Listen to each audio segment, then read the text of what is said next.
झूलेला दुनु जबना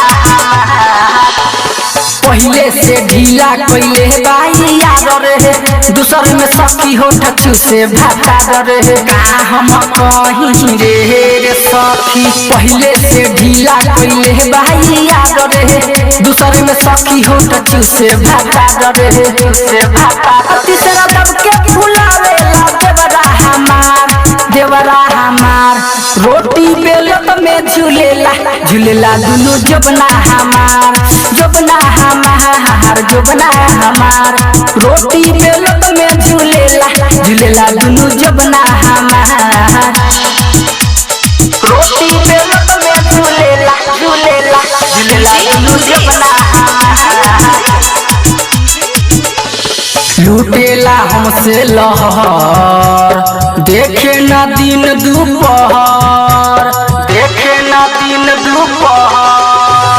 लूटेला हमसे लहर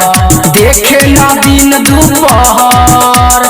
तनी जब सारी दिन केतनो गारी जबरी उजाले चहर धके कोरा उठावे ला देवरा हमार रोटी बेलत में झूलेला दुनु जबना हमार रोटी बेलत में झूलेला दुनु जबना हमार झूलेला दुनु जबना रोटी बेलत में झूलेला दुनु जबना हमार राइटर रविंदर लगे बोलावे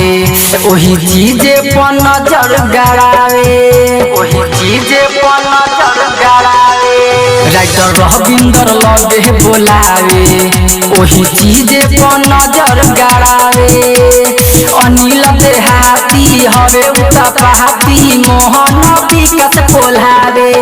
उनका टेंशन से बखता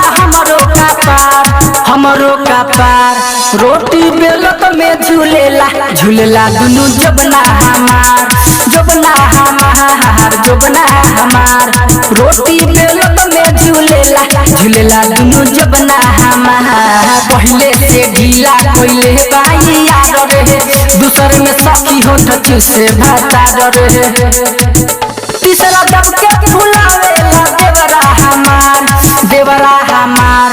रोटी बेलत में झूलेला दुनु जबना हमार